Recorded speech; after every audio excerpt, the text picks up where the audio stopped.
everyone. Hope you are good and be happy always. Once again, welcome to Shachi's Academy. And today we will discuss the first chapter of Indian Economic Development, that is Book of Economics in your class 12 CBSE. Okay, so before discussing this chapter, I would like to mention that when Britain came to India, India was a self-contained, self-reliant economy, and when Britain left India, it was a devastated economy because Britain looted India for 200 years. It exploited its people, it devastated, it destroyed its industry, agriculture, trade, commerce, everything. So here we begin with our chapter. And what is the gist of this chapter? That is an account of systematic, stepwise exploitation of Indian economy. How Britain did that, we will discuss this in chapter. Okay, so let's begin with the chapter.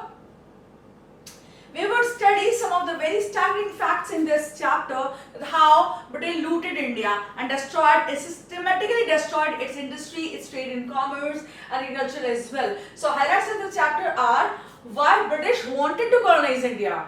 In the first place, to begin with, why was it that they wanted to come to India and colonize it? What's a colony anyway? Colony is an area or a country which a mother nation or a ruling nation captures and they use it as a feeder economy. What's the feeder economy again? Feeder economy is again economy that feeds the ruling nation. Just like India was a colony to Britain and it feeded Britain. It gave it everything, food, raw material and money. When they brought their finished products in India, they sold in Indian markets, they got billions and billions of rupees in terms of revenue by selling the Indian products in India. So that's how they wanted India to become a colony of Britain, and that's why they wanted to colonize India. Now, state of Indian economy. We'll discuss state of Indian economy, state of agriculture sector, industrial sector, foreign trade, demographic profile of people of India, then occupational structure and infrastructure of India.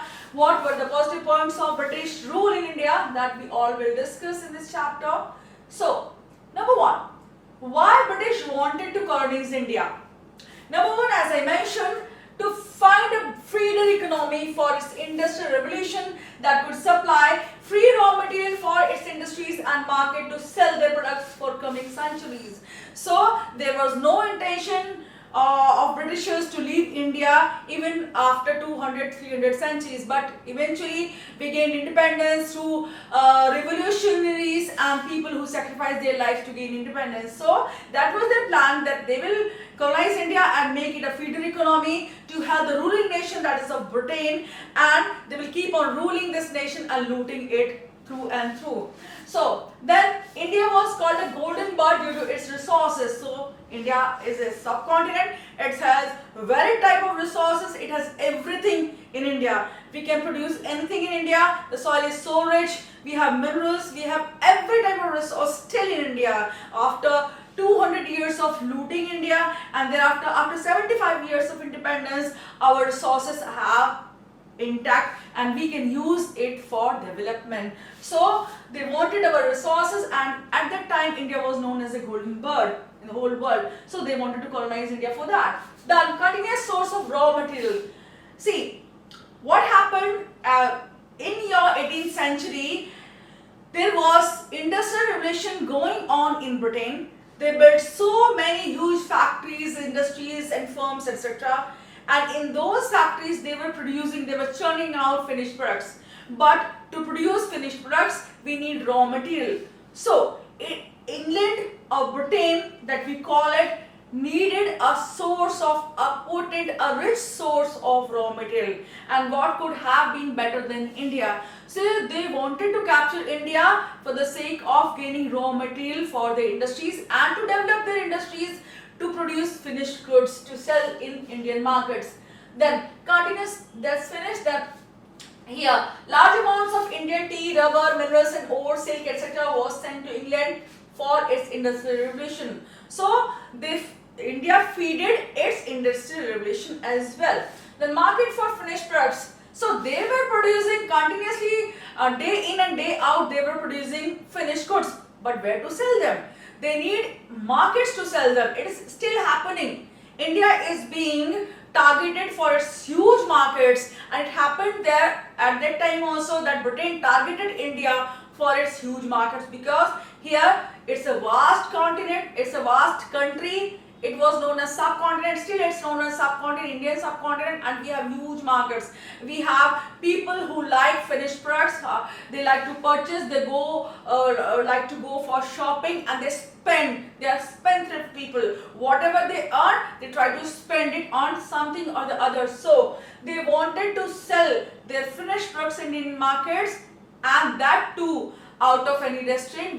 Without any restraint, there shouldn't be any rule on them. So they wanted to capture India, because that's how they could have, they even in fact they did looted, they carried away all the raw material, types of raw materials from India to Britain, and they even sold their goods in India without any hindrance, and earned huge foreign exchange, huge amount of foreign exchange currency. How they destroyed Indian economy? There was systematic and stepwise destruction of Indian economy through its destroyal of its agriculture, its industry, and its trade. So these are the three pillars on which the economy of any country is depends. So they destroyed agriculture, industry, and trade of India. How? British forced cultivation of cash crops. What's a cash crop anyway? It's a type of crop which is grown to sell in the markets and earn revenue. It's not meant for eating or consuming normally. You can't consume it as a whole. Like if you grow tea, you can't eat tea, you can't make chapatis out of it, you can't take it as a staple food. You can just use some tea and have a cup of tea, and maybe in whole family you may be consuming not more than 3 kgs of tea per year. But we need food like rice, wheat, pulses, everything to sustain our life. So cash crop is a type of crop which fetches you good revenue when you sell in market, just like sugarcane, tea, coffee, rubber, all are different types of cash crops which you can grow and sell in market to earn huge amount of money. So what they motivated zamindars, actually they handed the whole land of India to zamindars in different areas who were thriving in different areas, and they took away the land from tillers and gave it to zamindars, and zamindars were made to force tillers to cultivate on land. So that's how destroyed our Indian agriculture. They destroyed our soil, because after growing some cash crops, like you can say indigo. Indigo was a very famous cash crop during the time of British rule in India. When it was grown on sides of Bihar, Bengal, and in these areas, the soil was destroyed, its fertility was lost, and people could not grow rice or any other crop on those soils. That means the cultivation of cash crops like indigo destroys the fertility of soil as well, and it gave raw material to Britain. So it was a win-win situation for Britain and a total loss for Indian cultivation and agriculture. Then destroyed industry. How did they do that? Carried away raw material, imposed heavy taxes on Indian industries, competition from machine-made items. So they carried away all the raw material. They imposed heavy taxes on domestic production of Indian factories and industries, and they destroyed handicraft industry, they destroyed silk, cloth, garments industry of India, stone handicrafts making, wooden handicrafts making, or the metallurgy of India was destroyed. Then we made idols of metals, that too was destroyed by British, and they imposed heavy taxes. When any of our industries or any of our businessmen wanted to export their finished products to other nations, they imposed heavy taxes and restrictions on trade from India to other nations as well. India could trade only with few nations like Ceylon, or that we call Sri Lanka nowadays, or Persia that we call Iran now, and China of course. And India could trade only with these nations plus Britain only. Okay. Then destroyed trade, no raw material, heavy export duties, competition from machine-made goods in Indian markets, devastated our industries, destroyed them systematically, and there was no industry left to produce goods for Indians, and to export as well. So Indian industry was destroyed, Indian trade was destroyed, and Indian agriculture was destroyed systematically in a stepwise manner by Britishers. Okay. See, one thing here I need to mention that when we see machine-made goods, they are of fine quality. But when we make goods with the help of our hands, the handmade goods are not as fine as machine-made goods, and that also attracted, that was partially responsible for destroyal of Indian trade, because those machine-made goods that came from Britain as finished goods to Indian markets attracted more people in India as well, and that too partially destroyed our Indian industries, because handmade goods could not and can never be compared or compete with your machine made goods. So that's how industries were totally destroyed. Then Indian economy on the eve of independence.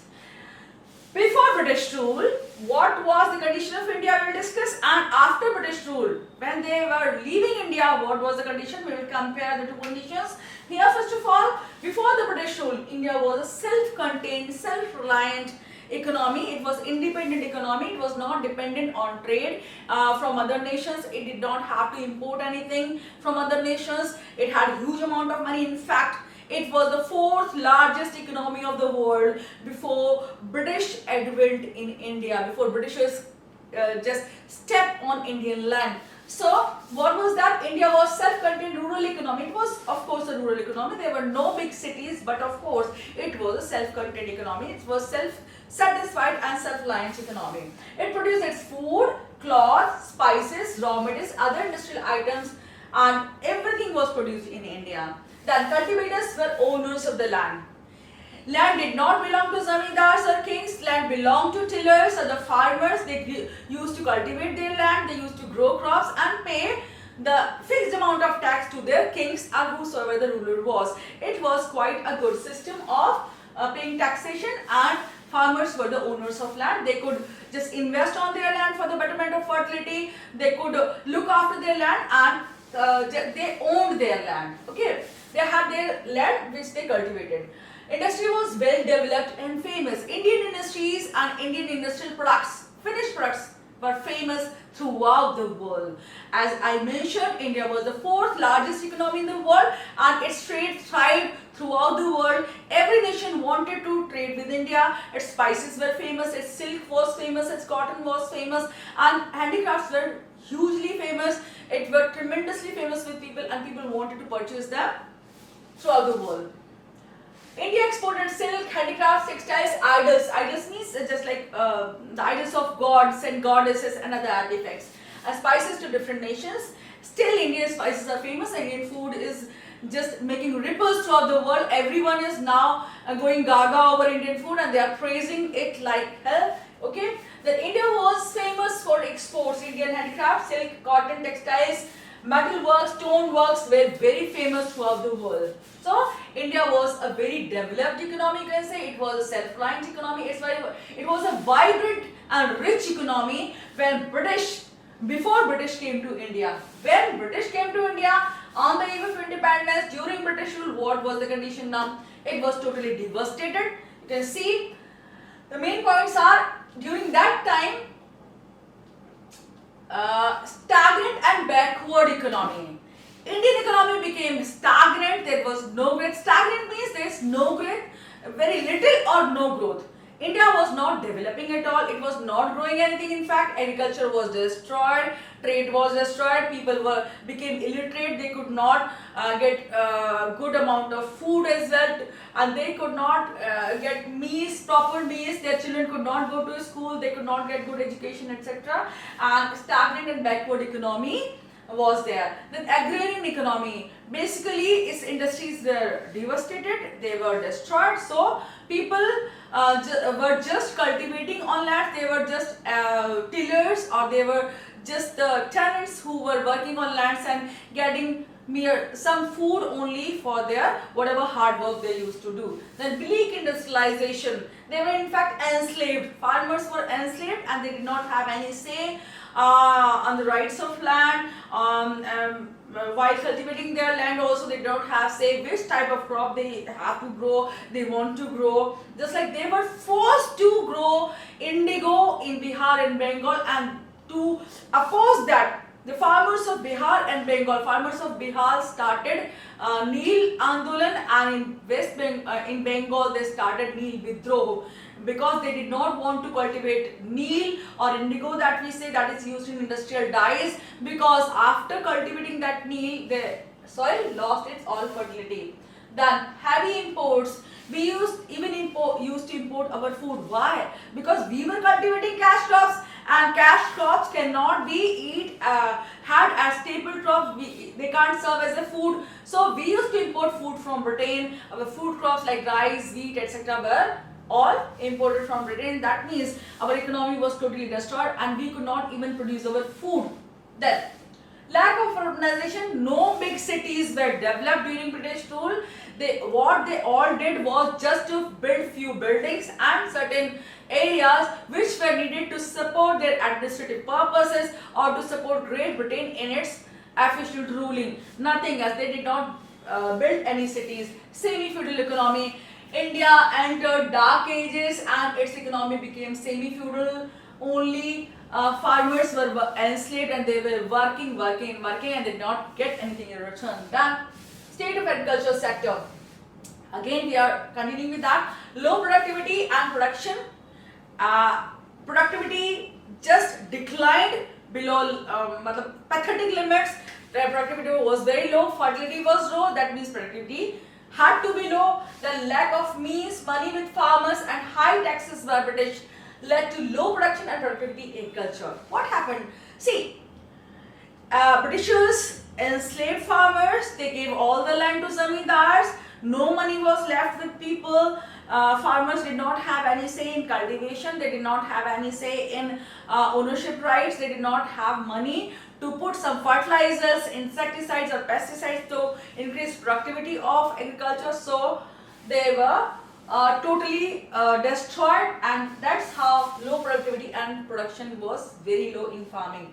Then exploitation by land settlement system. As I mentioned before, land was transferred, ownership rights of lands were transferred to zamindars. See, actually there was a three-tier system in British rule.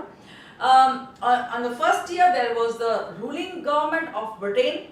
It wanted taxes, it wanted revenue.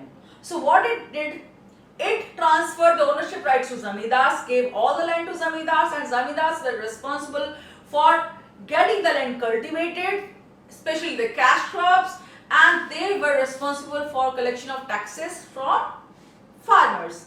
They used to collect taxes from farmers and give it to Great Britain. A fixed share of taxes or revenue was given to Great Britain, the ruling government, British people, but farmers were left with nothing in their hand, just few sacks of your few containers, you can say few bags of rice or wheat they were left with, and they could only have 2 meals a day, or not even that at the time of drought or the famines, etc. So they were totally destroyed. Farmers did not have any say.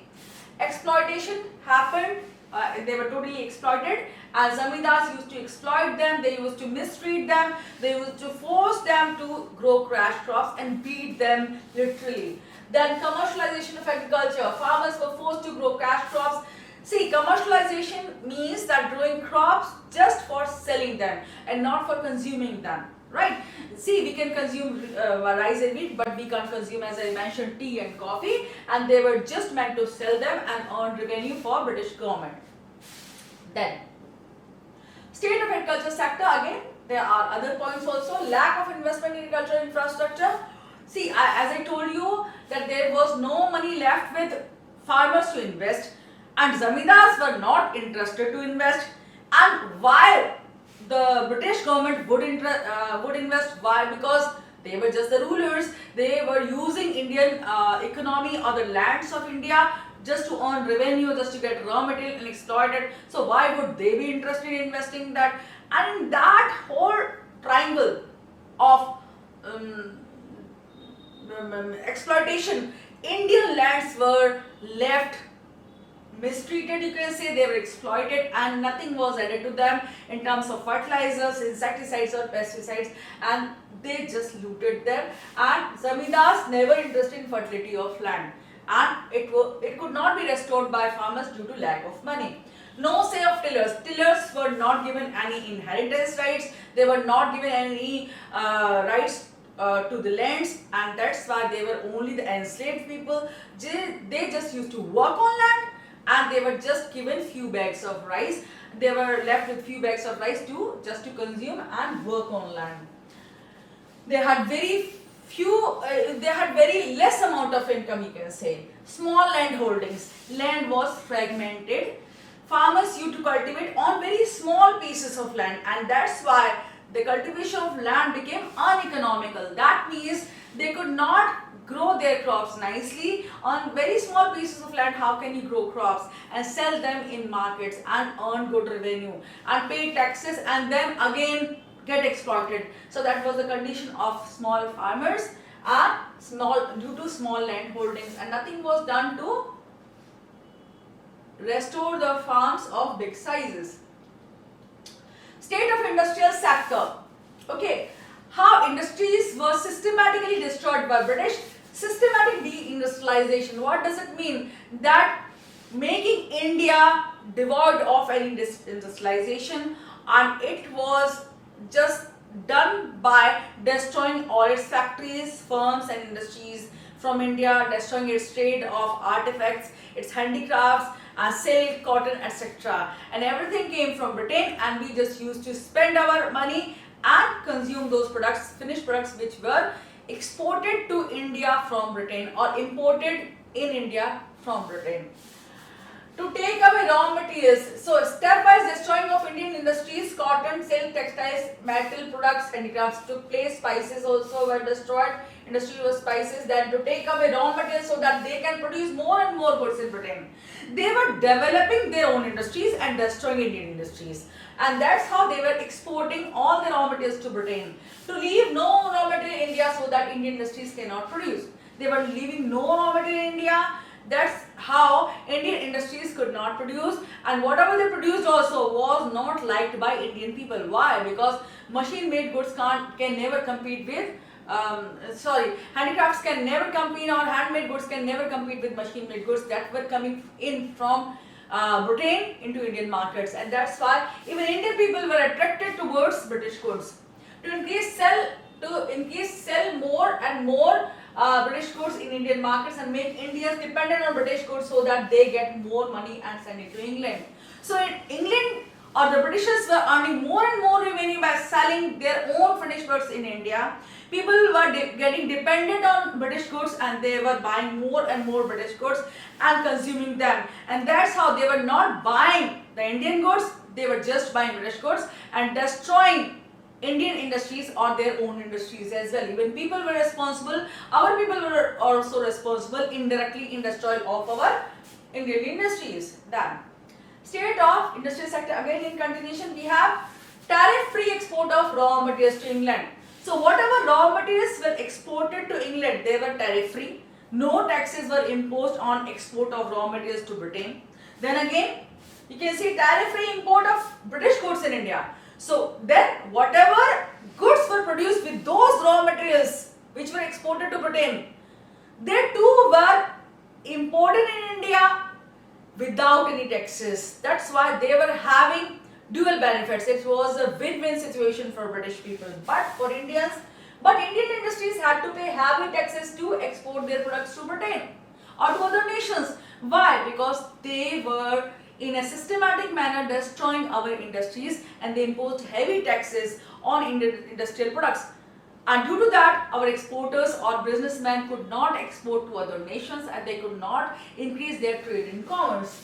This also destroyed our industries. India could not trade with other nations, but only with Britain or its friends nations like China, Sri Lanka and Persia, that we call Iran. Then no development of modern industry in India, they established all in Britain only. So no new industries were established in India. Only those factories or industries were established which were helping British government in maintaining its law and order, or just to process raw material or anything like that, which was helpful for British. It was established. Other than that, nothing was done. Regarding foreign trade or regarding the condition of India, you can write these quotations. Romans called India is the sink of world's bullion. That means all the wealth resides in India. Whole world called it a golden bird. But Britain controlled its trade and used for its own benefits and exploited it. Before beginning your lengthy answers, that means the answers which you have to write in 2-3 pages or 1.5 page, you can include these quotations to begin with your answer. Okay, that's why I have mentioned them. Then, how British destroyed Indian trade? Monopoly control of free trade. They controlled it wholly. The trade of India was wholly controlled by Britain. Monopoly means rule of one businessman. So there was only one businessman, there was only one company which was controlling the whole trade of India. That was British government. Okay, then India became net exporter of raw materials, import of finished goods. As we mentioned, it was exporting raw material which was way cheaper than the finished products. See, for example, the bread which is made of wheat. So what is the raw material for bread? That is wheat. But wheat, a half kg of wheat may cost you only 2-3 rupees. But a bread may cost you 70 rupees, you can say. Okay, what is the difference here? Maybe 55 to 60 rupees. So they were earning this much huge margin of money by selling finished products. And we were just the exporters of raw material. And that money which we gained by exporting raw material also was not going to Indian government, because there was no government. There was only British government. So whatever was earned in India by either exporting or importing, all was going in the pockets of British people. We were not earning anything. And then 50% of Indian trade exports were directed towards England, the rest was to China, Sri Lanka, Ceylon and Persia. The British goods flooded Indian markets, as India was a big market to sell and get huge profits. They were selling tremendous amount of British goods in India and they were earning huge profits, huge amount of revenue from India, Indian people in fact. The surplus trade was not used for Indian development but sent to Britain. So whatever surplus trade, surplus was there, whatever money they gained from Indian trade by exporting or either importing, they were just sending into Britain and not doing any development works in India, because they never considered India as their country. It was just a colony which was feeding British nation or Britain. Okay, then demographic profile of Indian people at that time. Normal Indians were living a very poor life. So Indians were living pathetically, their life was pathetic, and normal Indians were poor. Only rich people could sustain their life, or people who were in middle class, high middle class could just get good food or some good amenities of life, you can say. Then high birth rates, 48 per 1,000. So birth rate was very high in India, nothing was done to curb the population, and in fact, it was indirectly curbed. In fact, how? Because high death rates just balanced their population. Indians were not getting good food, good education, good clothing, nothing they were getting good, and they were just exploited by British. High infant mortality rate. What is more shocking is infant mortality. Have you ever seen in India this type of infant mortality? That is 218 per 1,000. That is a huge number, a huge figure. And you can say only 75% of infants could survive and they could become adults. Now comes the occupational structure of Indians. What is occupational structure? That means how many people are engaged in particular sector, just like industries, agriculture, etc. During British rule, maximum people worked in agricultural sector. Primary sector. Primary sector includes your agriculture, agricultural labor, forestry, fisheries, animal husbandry, plantations and mining, etc. And that employed maximum number of people during British rule. Why? Because industries were destroyed and only agriculture was left to sustain life. So maximum number of people went to work on fields just for few meals. And no money was offered to them, because everything they cultivated was given as taxes to British people, to zamindars in fact. And then zamindars transferred that money to fixed amount of revenue to British people. The secondary sector, small and large scale industries, building and construction, etc. employed 10.1% of Indians. That means very few people were employed in your industrial sector, because there were no Indian industries, all were established in Britain and very few Indian industries were there, and those 10.1% people were employed. Then tertiary sector, trade and commerce, transport, storage and communication and other services employed 17.2% people. Why? Because here communication is involved, trade and commerce. The people used to transport raw material, they used to store that raw material, etc. And that's how 17.2% people were employed in those firms or factories, on those establishments, just to help British people. And everything was done to help British people normally. You can say directly or indirectly. Then comes in infrastructure. What was the condition of infrastructure? In fact, some of very good things were done in infrastructure. Why? Because that was meant to help British people to carry on their functions, to carry on their government and administrating functions, and to rule over India. And that's why they developed railways to transport raw material to different cities, take it from India and take it to the ports and ship it to the Britain to fetch raw material to British industrial sector. So that was the cause why British developed railways in India, and that's nothing has to do with Indian people. They did not develop railways or started railways, established railways just to help Indians. It was merely to help British people and British government. Then ports were also developed to take away raw material from India and import finished goods to India. Then post and telegraph was developed in India to help increase their administrative efficiency to rule India in a better manner. That's how they developed post and telegraph as well. And roads were also developed to assist British government, British rule in transporting your raw material to Britain and carrying on different finished goods to different markets of India and to earn revenue from Indian markets and Indian people. Then positive impact of British rule. Although I don't consider any positive impact of British rule, because whatever development was done by British in India in terms of development of roadways, infrastructure, railways, etc., could have been done by Indians as well. Because when development starts in any one nation, it seeps into other nations as well, because people come and go and they transfer technologies. That's how is happening in today's times, in modern times as well. But anyhow, when it's asked that what are the positive impacts, you can say commercial farming is their positive impact, because before their advent, Britishers' advent in India, Indians did not practice commercial farming. It was a subsistence nature of farming. People used to grow food crops but no cash crops for selling in markets. So that was a development that happened after British advent in India, British coming in India. The new employment opportunities, when roads and railways were developed, they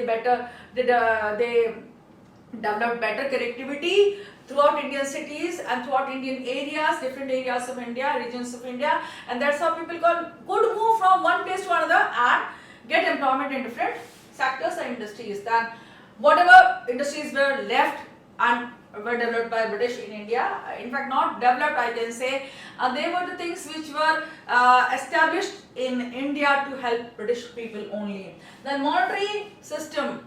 Money system was in fact established in India by British people, because use of money was not a norm in India.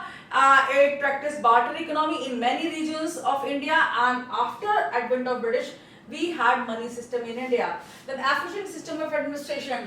This is the single most contribution I consider worth mentioning, that is efficient administration. We did not have a good administration in India. In fact, there was no one empire and no one ruler in India, and we were divided. We were ruled by different kings and different badshahs, you can say, Hindu and Muslim rulers, and different belonged to different clans and castes, and that's why India was fragmented, it was segmented, it was distributed among different kingdoms, and British united it, and they had an efficient administrative system which helped, of course, Britain to rule over India for 200 years and looted its wealth for 200 years. Okay, so that's all about this chapter.